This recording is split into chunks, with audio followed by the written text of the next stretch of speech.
Here is your powerful hook, Chapter 1 and Chapter 2, written in long, engaging paragraphs with emotional depth, smooth pacing, and strong tension to keep viewers watching for a full video.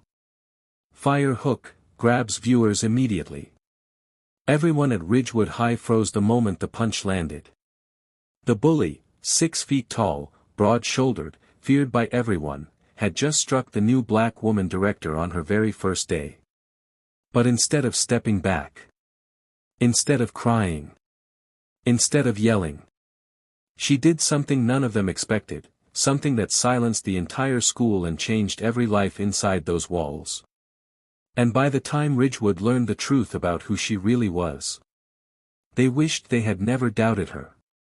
The halls of Ridgewood High had always carried the same sounds: slammed lockers, loud laughter, whispered gossip, and the constant tension that came with a place run by fear rather than rules. Ever since Principal Harris retired, the school had fallen into chaos. Attendance dropped. Fights broke out every week. Teachers walked out crying. Students joked that Ridgewood didn't need a director. It needed a miracle. That miracle walked through the front doors on a rainy Monday morning, Dr. Naomi Carter, the new school director. She was calm, tall, graceful, and held a quiet strength that made people pause even if they didn't want to. She wore a clean black suit and carried a folder under her arm like she was ready to rebuild the world from scratch. But the moment she stepped inside, she felt the eyes. The whispers. The judgment. Who's she? Another replacement? She won't last a week. Look at her, thinking she's in charge already. None of it shook her. Not yet. Naomi had grown up in a neighborhood where you learned to lead by surviving. She had stood in schools with broken roofs, taught students who had lost hope, and rebuilt programs no one believed in. But Ridgewood was different. It wasn't broken. It was collapsing. Her first task was meeting the teachers. Some smiled politely. Some looked tired. Some looked annoyed. But one teacher pulled her aside as the bell rang. "Dr. Carter," he whispered, "there's something you should know. There's a student here. Jason Harlow. He controls everything. The kids listen to him more than any adult. Just be careful. He doesn't like strong authority figures." Naomi nodded without hesitation. "Then I guess I'm exactly what he needs." She didn't realize how soon she'd face him. The confrontation happened during lunch. Naomi was walking through the cafeteria, observing the noise, the arguments, the trash thrown across tables. She saw a girl sitting alone, small, shaking, trying not to cry. Before Naomi could reach her, a tray went flying onto the floor. The girl flinched. The cafeteria erupted into laughter. Jason Harlow. Tall. Blonde. Smirking. The self-proclaimed king of Ridgewood. He didn't see Naomi approaching at first. She stopped behind him, her presence suddenly making the whole group stiffen. When he turned, the arrogance didn't leave his face. "You must be the new director," he said, stepping close. "Let me save you some time. We don't listen to you. Nobody will." Naomi simply held his stare. "Pick up the tray and apologize to her." The cafeteria stopped breathing. Jason laughed loudly. "Lady, you really think I'm scared of you?" "That's not what I asked," she answered with quiet firmness. "Pick it up." Something snapped inside him. Maybe it was the quiet authority in her voice. Maybe it was the fact she didn't cower like others. Maybe it was the crowd watching.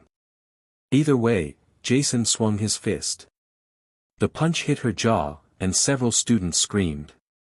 Teachers rushed forward, frozen in fear. But Naomi didn't fall. She didn't yell. She didn't even flinch. She slowly lifted her hand, touched her jaw, and looked him in the eye with a steady calm that terrified everyone.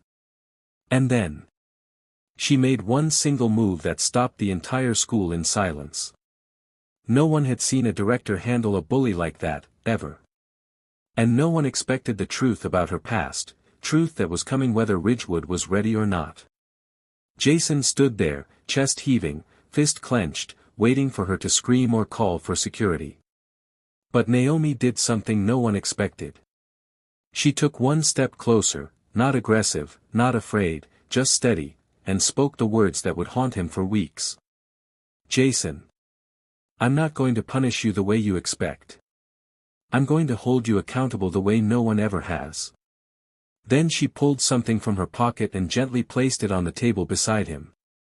It was a badge. A real one. Tarnished, scratched, but unmistakable. A police badge. The cafeteria gasped. Jason's face drained of color. Naomi spoke quietly. Before I became a school director, I spent 12 years working as a crisis intervention officer. My job was walking into dangerous situations, schools, homes, neighborhoods, and resolving conflict without violence. I've stared down harder men than you, Jason. Men twice your size. Men with real weapons. And I'm still here. Jason stepped back, unsure whether to run or argue. His friends looked away, suddenly small. Naomi continued, I know you're hurting. Bullies aren't born. They're made. And I will find out why you feel the need to scare everyone in this school. But hear me clearly, your time controlling Ridgewood is over. This is my school now. And I protect every student inside it. A trembling girl in the corner began crying, not from fear, but relief. For the first time in years, Ridgewood felt safe. But Jason wasn't done. His pride demanded revenge. He stormed out, slamming the doors so hard the windows shook. His friends followed, whispering angrily. Teachers began to gather around Naomi. Do we call the police? Do we suspend him? Are you okay? Naomi simply smiled. I'm fine. And no, we're not calling the police. Not yet. There's something deeper here. That evening, Naomi walked the empty halls, listening to the quiet hum of the building. She was alone, until she heard footsteps behind her. Slow. Heavy. Jason. His eyes were red, not from anger, but from crying. His voice cracked as he spoke. Why didn't you fight back? Why didn't you hit me? Why didn't you get me arrested? Everyone else would've. Naomi finally understood. This wasn't a bully. This was a broken child wearing armor too heavy for him. She motioned for him to sit on the stairs with her. He hesitated, then slowly did. Because, she said softly, some kids need discipline. Some need structure. And some need someone to see them. Jason stared at the floor. You don't know anything about me. No, she replied gently. But I will. For the first time, his mask slipped. My dad hits harder than that, he whispered. Silence. Naomi exhaled slowly, her heart breaking. This wasn't the villain of Ridgewood. This was its biggest victim. Jason, she said, you and I are going to make this school better. But first, we make you safe. He wiped his eyes quickly, embarrassed. You're not scared of me? Naomi shook her head. Not even a little. For the first time since she arrived, Jason believed her. And from that moment forward, Ridgewood High would never be the same. Because Naomi Carter wasn't just a director. She was a storm. She was a protector. She was the kind of leader schools prayed for, but rarely received. And soon, the entire town would learn just how powerful her next move really was.